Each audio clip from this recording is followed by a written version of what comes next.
Kacaritakeun aya hiji kerajaan atulah ngaranna Nagara Sokadana. Kerajaan anu kamasyur makmur kawentar beunghar kamana-mana. Ceuk paribasa mah rea ketan rea keton. Ari rajana ngaran Prabu Dewa Keswari. Raja anu adil jeung bijaksana sarta nyaah ka sakabeh rakyatna. Nggoni ngajalankeun pamarentahanana, Kangjeng Raja dibantuan ku hiji patih anu ngaranna Patih Lembu Jayeng Pati. Patih anu kakoncara perceka, loba kabisa, pinter sarta asak tinimbanganana. Anu matak dipikolot ku Kangjeng Raja. Katambah-tambah kacida satia jeung sakuhu tara kacatur ngijing sila bengkok sembah. Kacaritakeun Kangjeng Raja boga selir Tunjung Sari nu asalna ti Blambangan. Keur geulis teh hade tata hade basa deui. Nu matak kacida dipika asihna ku Kangjeng Raja. Komo deui basa nyaho miselir ka kandungan mah sabab Kangjeng Raja teu acan kagungan putra boh ti Prameswari atanapi ti selir-selir sajena. Nyi Tunjung Sari kacida pisan di dama-damana lir nanggeuy endog geubeuremna. Prameswari ngarasa timburu ka Tunjung Sari. Leuwih jauh ti eta sieun kasilihkeun ka asih. Ceuk pamikirna lamun Tunjung Sari boga anak geus moal hanteu kanyaah Kangjeng Raja bakal amplok kabeh ka Tunjung Sari. Malah bisa jadi anakna bakal jadi Raja Anom anu baris ngaganti Kangjeng Raja mangkon kaprabon di Nagara Sokadana. Mangka harita kakandungan Nyi Tunjung Sari geus rek maju ka 8 bulan. Tidinya Prameswari nyieun reka perdaya pikeun nyingkirkeun Tunjung Sari di karaton. Hiji mangsa Prameswari dodoni ka Kangjeng Raja pokna. Nun Kakang Prabu awon anu kapiunjuk pun Tunjung Sari kagungan lampah teu uni cidra kapangersa Kakang Prabu kapendak nuju bobogohan di enggon sareng hiji mantri anu ngaranna pun Panoli bilih teu percanten seueur saksina oge. Kangjeng Raja henteu percanteneun tuluy bae ngumpulkeun saksi-saksina sakumaha panuduh Prameswari. Kabeh saksi nganyakeun cerita Prameswari. Ari sababna kabeh oge anu jadi saksi geus meunang nyetelkeun Prameswari. Kudu nyarita kitu barang meunang bayaran, bari meunang bayaran. Sabalikna lamun teu nurut ka Prameswari diancam baris dicopot tina kalungguhanana. Pikeun leuwih ngayakinkeun Kangjeng Raja, Prameswari ngadatangkeun Ajar Gunawisesa, tukang tatapa sarta kaceluk luhur elmuna. Lantaran geus sailon jeung Prameswari teh, pok Ki Ajar nyarita. Awon kapiunjuk, numutkeun sawangan sim abdi mah, Nyi Tunjung Sari parantos midua mana. Malih orok anu aya dina kandunganna oge saleresna mah nya putra ti Pun Panoli. Ngadengi omongan Ajar Gunawisesa kitu Kangjeng Raja kacida pisan ambekna. Harita keneh Tunjung Sari jeung Panoli kudu dibawa ka leuweung sarta dihukum pati. Kangjeng Raja nimbalan ka Patih Jayeng Pati. Cangkalak si Tunjung Sari jeung si Panoli bawa ka leuweung sarta kudu dipaehan di ditu. Ayeuna keneh tong dingkekeun deui teuk-teuk ceulina sarta bawa pikeun bukti. Gancangna bae Tunjung Sari jeung Panoli dibanda bari digiringkeun ka leuweung. Tapi kulantaran Ki Patih apal kanu sanyana yen Tunjung Sari kena fitnah Prameswari, duanana henteu pika dihukum pati. Tunjung Sari disingkirkeun ka tempat anu buni, ari mantri Panoli dititah indit di Sokadana. Kabeneran deui harita manggih mayit anu maot lantaran kena ku sasalad. Ceulina diteuk-teuk disanggakeun ka raja. Bari dina kayaan anu kacida prihatina, bro bae atuh Tunjung Sari teh ngalahirkeun orokna lalaki kasep nyeples Kanjeng Raja. Kipatih jeung pamajikanana ngalongok, orok teh dipapangku jeung digalentoran ku Kipatih jeung pamajikanana. Lantaran inget kana nasibna anu prihatin. Terus bae eta orok teh ku Kipatih dibere ngaran Raden Panji Lembung Wulung. Anu katelah ngelah nenehna bae nyaeta Panji Wulung. Panji Wulung kacida dipikanya ku Kipatih meh saban waktu dilongokan jeung diasuh. Tileletik geus diajar rupa-rupa kabisa, tipeting diajar nulis jeung maca lontar, ari ti beurang dilatih ilmu olah kanuragan dibarengan ku dua pangiringna adi lanceuk ngaranna Ki Janggala jeung Ki Janggali. Anu ngahaja meunang metakeun Kipatih. Panji Wulung oge dilatih ilmu kabedasan, bedas lantaran asak ku kabiasaan latihan, lain ku jalan jampe pamake anu dipuasaan. Panji Wulung kudu ngangkat timah jeung besi unggal isuk, ulah aya anu kalarung, sarta unggal poe eta timah jeung besi teh beratna kudu ditambahan saeutik-saeutik. Pangaruhna katenjo kalawan tetela, awak Panji Wulung jadi ngeusi jeung cangker sarta tanagana bedas hese babandinganana. Sanggeus Panji Wulung nincak sawawa bebeja ka Kipatih nu jadi bapa angkatna, yen manehna hayang ngalalana neangan luang jeung pangalaman sakumah adatna nonoman alam harita. Alus ayeuna Agus geus aya karep hayang ngalalana, da memang geus sakuduna oge kitu lalaki mah, ulah kurung batok ngotok ngowok wae di lembur, ambeh pikiran kabuka jeung jembar panalar. Ceuk Kipatih bari terus mere rupa-rupa pituah. Tapi samemeh Agus indit ngalalana, bapa hayang uji heula kabedasan Agus. Ceuk Kipatih deui dibarung ku imut deudeuh.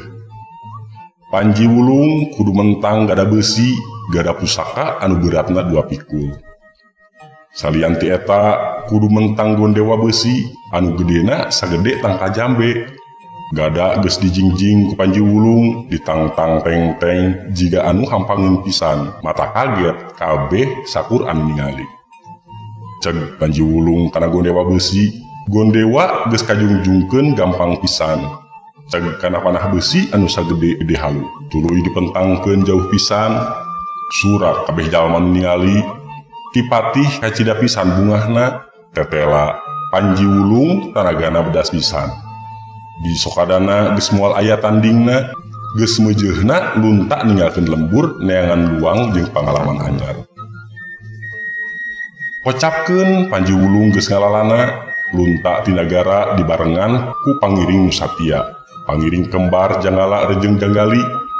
Lempang antare bari saruka bunga, mapai-mapai jalan, mimpir-mimpir pasir, sup kaleuweung ganggong simagonggong, mapai jalan satapak paranti mileuweungan. Tuluy reureuh handapeun tangkal kai badag, balak kecerakan muka timbal bebekelan. Keur kitu, Torojo 3 jalma jarangkung gede nyampeurkeun ka Panji Wulung sapara kanca. Karepna arek ngabegal anu keur lumampah. Sosorongot minta barang bawaan Panji Wulung. Heula paman, gampang masrahkeun bawaan mah. Ceuk Panji Wulung ka eta begal. Ayeuna mah urang pabedas-bedas tanaga. Tuh, lamun itu catang bisa kaangkat ku paman, kuring sejak nurut kana kahayang paman. Begal-begal asa ditangtang ku budak satepak, nyampeurkeun catang nimbalan di jalan. Tuluy dipanggul, tapi oleh teu kapanggul, malah kawiwirangan tangka prat-pet plot hitut. Catang dipanggul ku 3 begal bebarengan, henteu bisa ongget-ongget acan ku tina beratna. Sok ayeuna mah jungjungkeun kumaneh oge tangku moal bisa kaangkat. Lurah begal ngomong bengis ka Panji Wulung. Tidinya Panji Wulung manggul catang kajungjungkeun siga nu hampangeun pisan. Lurah begal anu ngaranna Jayapati bluk nyuuh ngaku taluk ka Panji Wulung. Kitu deui jeung 2 baturna, Kebo Manggala jeung Kebo Rarangin, sejak milu ngalalana ka Panji Wulung ngitung lembur ngajajah milang kori. Ayeuna Raden bade angkat ka mana? Jayapati nanya ka Panji Wulung. Kuring teh hayang neangan luang jeung pangarti. Tembal Panji Wulung. Jayapati nyaritakeun yen teu jauh ti dinya aya patapaan ngaranna Ajar Gunawisesa, resi nu katotol sakti manggulang-mangguling anu matak loba anu guguru di dinya. Muridna datang ti manda tendi. Panji Wulung ngadatangan patapan tuluy guguru kaki Ajar Gunawisesa. Panji Wulung diajar rupa-rupa ajian, ngawirid ilmu kabedasan jeung kadugalan. Beurang peuting meh tayareuhna nepi ka sababaraha ajian apal cangkem. Panji Wulung ngerasa kesel lantaran ngaji ilmu bari teu jengprakna, jadi teu nyaho hasil tina ajaranana. Panji Wulung nepikeun eta hal ka Ki Ajar, ngadenge kitu Ki Ajar kacida ambekna. Panji Wulung dicarekan lak-lak dasar disebut cucungah kumawani anu jadi guru. Malah leuwih ti kitu Ki Ajar anu barangasan nepi ka neunggeulna pisan ka Panji Wulung. Tapi Panji Wulung teu rengrot-rengrot, nenjo kitu Ki Ajar beuki nafsu bae. Panji Wulung diteunggel sirahna ku tongkat, tapi kalah ka tongkatna anu potong. Ngarasa dianiaya bari teu tuah teu dosa, Panji Wulung oge henteu cicingeun jeung nangtung pasang kuda-kuda ger bae gelut patutunggalan jeung Ki Ajar. Murid-murid Ki Ajar milu narajang bela kanu jadi guru ngoroyok Panji Wulung. Nenjo kaayaan kitu Janggala jeung Janggali, Jayapati kebo Manggala katut kebo Rarangin maju ngabela dununganana Panji Wulung. Limaan dirempuk ku jalma puluh-puluh tetep tagen henteu katembong ripuh, malah murid-murid Ki Ajar loba anu kasorang teu kuat ngayonan Panji Wulung sabalad-balad.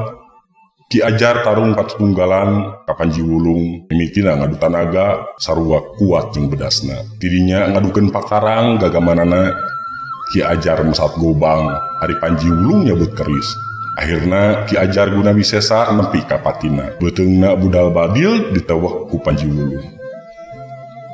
Sanggeus guruna perdaya mah, murid-muridna bubar patawuran, bararik deui ka lemburna sewang-sewangan. Panji Wulung neruskeun deui lalampahanana ngitung lembur ngajajah milang kori. Neangan luang jeung pangalaman anyar, Ari Janggala jeung Janggali henteu tinggalin. Kitu deui Jayapati jeung dua baturna anu ayeuna beuki ajrih bae ka Panji Wulung.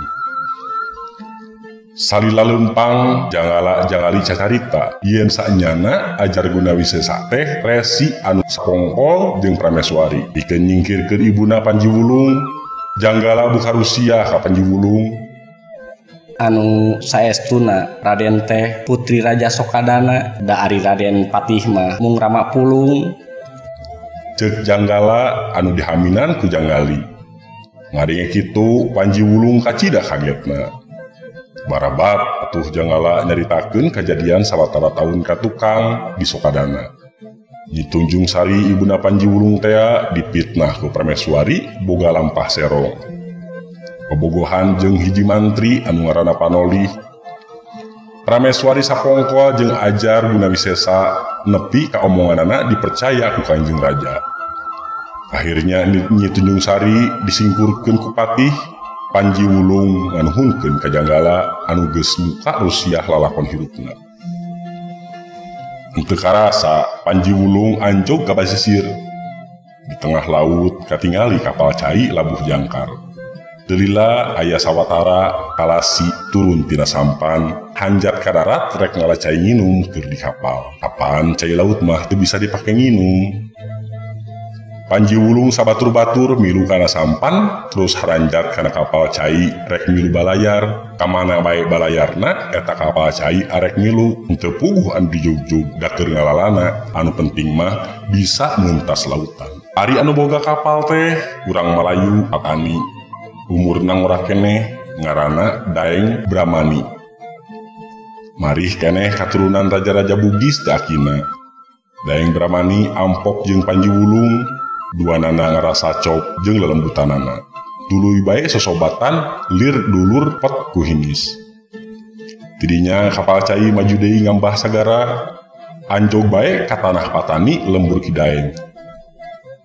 Panji Wulung kacida dibagiakeunana, Kacida disenangkeunana ku Daeng Bramani menang sataun ngumbara di Patani. Panji Wulung teruskeun deui lalampahanana.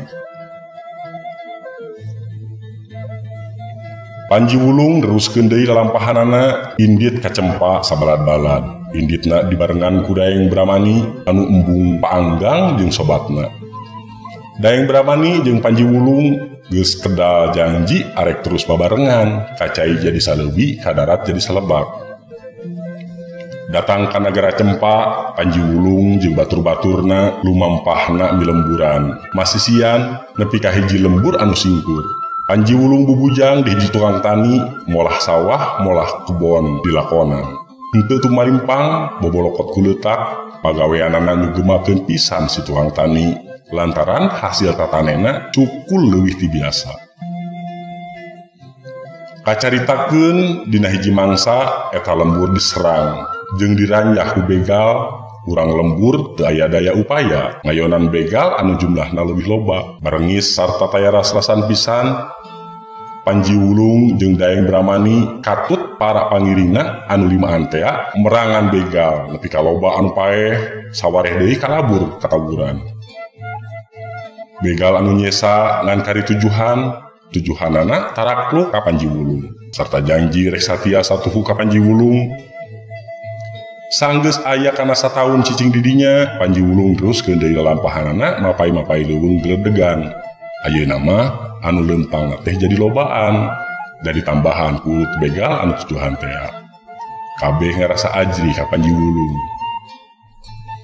Anjog bae ka hiji tegal upuk aplak ti kajauhan katenjo aya hiji awewe anu keur dipaksa pidusa rek dirogahala lalaki jangkung hideung kawas badawang. Panji Wulung nyokot gondewa jeung panahna, si lalaki dipentang keuna pisan kana tarangna. Harita keneh ngajungkel teu nyangga pulia. Si awewe disampeurkeun ku Panji Wulung, eta awewe ngagabrug ka Panji Wulung ceurik bungah geus leupas tina marabahaya. Awewe geulis keur meujeuhna rumaja putri ku Panji Wulung ditalek. Pangna bisa aya di dinya barabat atuh. Nu geulis nyaritakeun lalakonna ari ngaranna anu saestu Putri Andayeningrat, putri kadeudeuh Kangjeng Raja Cempa. Nyi putri dipaling ku mantri Panglima Banggali, mantri anu kurah ngurus gajah di Cempa. Mantri anu kacida dipercayana ku Kangjeng Raja bet henteu nyangka akhir-akhir boga lampah nirca maling Nyi putri ku cara reka perdaya. Pecapkeun kaayaan di negara Cempa, harita keur guyur jeung tariwur. Nyi putri dibawa kabur ku mantri Panglima. Enggal Kangjeng Raja ngembarkeun sayembara. Saha-saha anu bisa menangkeun deui putri komo bari jeung maehan mantri Panglima baris dikawinkeun ka Nyi putri anu geulis sarta diangkat jadi Raja Anom di Cempa. Jalma-jalma ubiag nareangan Nyi putri sakuliah nagara disaksrak tayan kaliwat.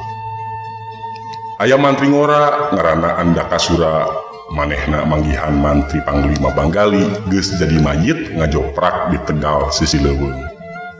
Andakasura ngabohong ka Raja Cempa, mantri Panglima geus dipaehan ku manehna. Ari Nyi putri cenah henteu kapanggih di dinya. Raja Cempa jeung Prameswari kacida sedihna disangkana Putri Adyadiningrat geus maot sarta dirogahala ku mantri Panglima.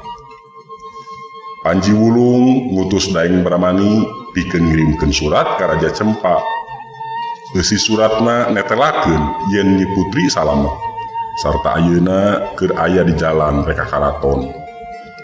Surat geus katampa sarta terus dibaca. Kangjeng Raja bungah anu aya papadana nampa surat ti Panji Wulung. Harita keneh Kangjeng Raja nimbalan patih. Mantri katut para penggawa liana pikeun nyieun upacara mapag Nyi putri. Raja Cempa jeung Prameswari kacida bungahna.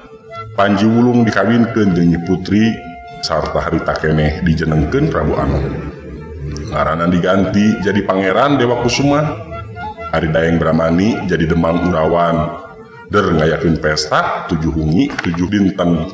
Tatabuhan ngegeder meh taya eureunna. Jelema datang ti suklakna ti siklukna. Kacaritakeun mantri Andakasura anu julig kanyahoan bohongna ku Kangjeng Raja. Anu ngaku-ngaku geus maehan mantri panglima sarta nyebut ke Nyi Putri geus taya di kieuna. Andakasura rek dihukum gantung di alun-alun. Kangjeng Raja menta timbangan Prabu Anom. Andakasura dihampura ke Prabu Anom sarta dibebaskeun tina hukumanana. Asal daek nya satia satuhu kumaula. Tapi mantri Andakasura kalah nyucud ti peuting kabur ka nagara Giling Besi. Mangadu ka Raja Giling Besi anu majar sakti. Raja Cempa geus jalir janji pasang subaya ka Raja Giling Besi. Andakasura tetep ngaku yen manehna anu maehan mantri panglima. Tapi Nyi Putri kalah dikawinkeun jeung nulian jeung jalma anu teu puguh asal usulna. Ari manehna cenah kalah diusir ti nagara. Raja Giling Besi anu katelah barangasan kasundut ku caritaan mantri Andakasura. Anu salawasna ngagugoreng Raja Cempa tapi bari ngalem muji-muji Raja Giling Besi. Lamun kitu mah Raja Cempa kudu diwarah. Ceuk Raja Giling Besi bari ngagidir ambek. Harita keneh marentah patih mepek balad pikeun garurug ka nagara Cempa. Bari sakalian nyiwat putri Andayaningrat. Ngadenge beja ngaranna nagarana rek dirurug ku Raja Giling Besi anu majar sakti. Raja Sepuh miris bari rada humar-humir. Sawios ama mah carik-carik bae. Rangga Giling Besi bade dipayunan ku sim abdi. Ceuk Prabu Anom ka Raja Sepuh. Prabu Anom dibarengan ku Demang Urawan harita keneh mapek bala di alun-alun. Legedet indit mapag musuh di palabuhan. Prajurit Cempa ngadago musuh di palabuhan. Teu lila daratang pasukan Giling Besi jrung jeleng tina parahu di basisir. Dipapag ku prajurit Cempa di darat, der perang campuh ka Cidaragotna. Prajurit Cempa diluluguan ku Daeng Bramani. Perangna taya kagimir taya karisi. Pasukan Giling Besi kateter loba anu paeh sawareh kabur mugus ka leuweung. Raja Giling Besi lumpatnya becir, karepna arek kabur kana parahu. Keur lumpat dipegat ku hiji mantri nuker kakaburan ti Giling Besi. Raja Giling Besi ditewok beteungna ku keris. Raja Giling Besi perlaya sapada harita ngajoprak teu usik teu malik dina kikisi. Prajurit Giling Besi anu harirup keneh serah bongkokan ka Sang Prabu Anom. Ari mantri anu maehan Raja Giling Besi ditalek ke Prabu Anom asal usulna sarta pangna maehan Raja Giling Besi. Eta mantri ngarana anu saestu nyaeta Sudarma. Keur kakaburan ti nagara Giling Besi lantaran henteu satuju kana lampah raja anu marentah karajaan sakarep ingsun ngan wungkul mikiran kasenangan pribadi. Ari rahayatna hirup susah jeung loba kasieun. Mantri Sudarma dibawa ka karaton Cempa kitu deui jeung prajurit Giling Besi nu geus taluk.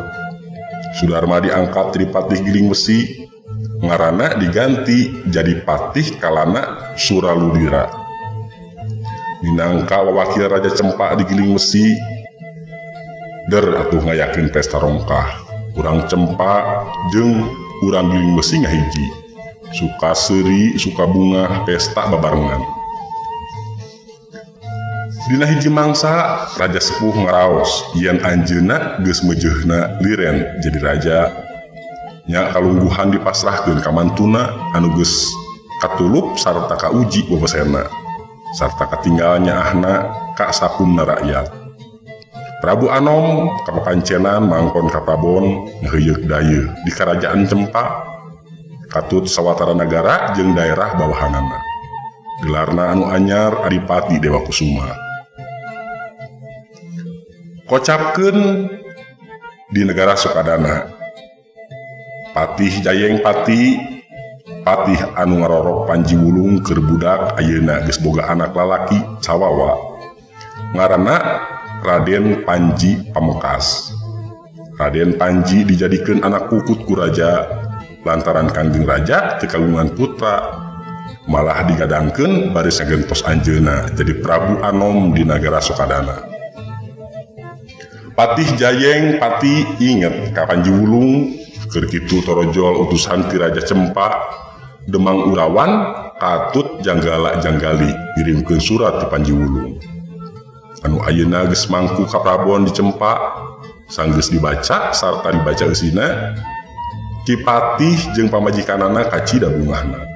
Teu nyangka saeutik-eutik acan yen Raja Cempa anu anyar teh nyaeta Panji Wulung. Kacaritakeun Sang Prabu Dewa Keswari waktu keur moro ngobrol jeung Ki Patih. Raja nyaritakeun yen geus sababaraha kali Nyi Tunjung Sari datang dina impianana. Patih meunang kasempatan hade pikeun balaka yen saenyana Tunjung Sari masih kena hirup. Malah anakna nya anak Raja Dewa Keswari anu harita masih keneh aya dina kandungan Ki Wari geus ngadeg raja di negara Cempa. Barabat atuh Patih nyaritakeun lalakonna ti mimiti Tunjung Sari diusir ti karaton lantaran dipitnah ku Prameswari nepi ka nampa surat ti Raja Cempa. Raja bungah ngadengi caritaan Patih itu timbul benduna ka Prameswari anu julig. Harita keneh Tunjung Sari diala ka karaton sarta dijenengkeun jadi Prameswari. Ngaranna diganti jadi Ratu Sekar Kancana. Ari Prameswari anu julig teh dipanjarakeun. Ki Patih dijurung ka Cempa ku Kangjeng Raja. Dititah ngala Raja Cempa katut Prameswarina supaya bisa kabawa duanana ka Sokadana. Ki Patih jeung pamajikanana katut pangiringna balayar ka negeri Cempa nohonan timbalan raja. Ocapkeun geus balik deui ka Sokadana dibarengan ku Raja Cempa katut Prameswarina. Pikeun ngajalankeun pamarentahan sapopoe dipercayakeun ka Patih katut sawatara mantri. Tepi ka Sokadana rombongan ti Cempa dipapal ku upacara anu kacida rongkahna. Kangjeng Raja katut Prameswari anyar teh nyacapkeun ka sono jeung putra kadeudeuh Panji Wulung anu ayeuna geus jadi Raja Cempa. Didinya Kangjeng Raja masrahkeun ka Prabon tuluy babadamian jeung Panji Wulung. Nya dipasrahkeun nagara Sokadana ka anak Raden Panji Pamekas. Minangka pamulang tarima kana kasatiaan Patih. Raden Panji diistrenan gelarna Prabu Dewa Brata. Kocapkeun di negara Cempa mantri Andakasura anu julig nyaho Cempa ditinggalkeun ku rajana tuluy mangaruhan Patih katut mantri liana. Sangkan nyingkirkeun Prabu Dewa Kusuma meh sakabeh panggeusi karaton kapangaruhan lantaran dibere duit jeung rupa-rupa hadiah. Iwal mantri kolot nu ngaran Ngabei Marta Dipura, Ki Ngabei disangkalak sarta dipanjara. Kitu deui panggeusi karaton sejena anu teu daek biluk ka Ki Patih jeung Andakasura. Prabu Dewa Kusuma jeung rombonganana tepi ka pelabuhan nagara Cempa di Sokadana dipapag ku pasukan Patih jeung Andakasura. Rombongan Sang Prabu ditembakan ti darat. Keur kitu projol kapal perang ti Giling Wesi mantuan Sang Prabu ngalawan anu merangan. Pasukan Ki Patih jeung Andakasura teu tahan, sawareh perlaya sawareh deui serah bongkokan. Ki Patih jeung Andakasura katangkep. Minangka hukumanana ke Ki Patih diturunkeun pangkatna jadi mantri biasa. Lantaran samemehna kaitung gede jasana. Lampahna anu cidra lantaran kaangsonan ku Andakasura anu teu leh sirik pidi. Ari Andakasura dibawa ke alun-alun tuluy dihukum gantung di dinya. Mantri-mantri anu mantuan Andakasura dihukumanana luyu jeung kasalahanana. Aya anu dipanjara, aya oge anu dipocong. Pikeun gaganti Patih anu geus cidra, Demang Urawan dijenengkeun jadi Patih, ngaranna katelah Arya Patih Sureng Jurit. Kubu palabuhan anu nangkep buronan, Ki Patih jeung Andakasura di basisir dibere tanah jeung ngabawah somahan. Kitu deui mantri katut ponggawa nu satia kabeh pada meunang hadiah ti raja. Sang Prabu Dewa Kusuma tetap tumetep di negara Cempa dibarengan ku Arya Patih Sureng Jurit. Henteu tinggal janggala lejeng janggali kitu deui Jayapati jeung batur-baturna tetep satia satuhu ka Sang Prabu. Ibu Ramana katut pateh jeung pati linggihna dikumakarapkeun bae sakapeung di Sukadana sakapeung deui di Cempa. Nah pamirsa atos tamat di kadieu lalakon Tanjulung Teilap sim kuring nyuhunkeun dihapunten bilih aya kalputan kalepatan sareng basa anu kirang merenah sapertos diuninga sadayana kasaean sumpingna ti Gusti Nu Maha Welas Asih kalepatan ayana di sim kuring salaku manusa. Mugi-mugi naon-naon anu nembe didugikeun ku sim kuring janten manfaat khususna kanggo sim kuring umumna kangge sadayana. Mugi-mugi urang sadayana kenging hidayah sareng dipaparin kasalamatan. Kade ulah hilap dongkap deui ka ieu channel kanggo nyarioskeun tarios-tarios dina bahasa Sunda. Billahi taufiq wal hidayah. Wassalamualaikum warahmatullahi wabarakatuh.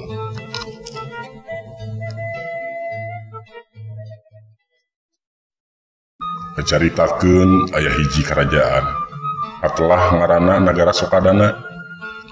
Kerajaan anu kamasur makmur kawentar beunghar ka mana-mana.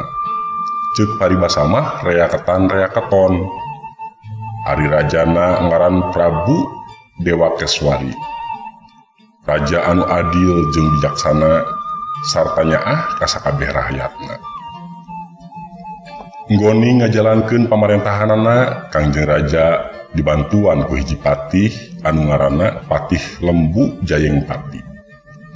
Patih anu kakoncara perceka loba kabisa, pinter sarta asak tinimbanganana. Anu matak dipikolot ku Kangjeng Raja. Katambah-tambah kacida satia jeung satuhu tara kacatur ngijing sila bengkok sembah. Kacaritakeun Kangjeng Raja boga selir Tunjung Sari nu asalna ti Blambangan. Keur geulis teh hade tata hade basa deui. Nu matak kacida dipika asihna ku Kangjeng Raja. Komo deui basa nyaho nyiselir ka kandungan mah sabab Kangjeng Raja teu acan kagungan putra boh ti Prameswari atanapi ti selir-selir sajena. Nyi Tunjung Sari kacida pisan di dama-damana lir nanggeui endog beubeureuh.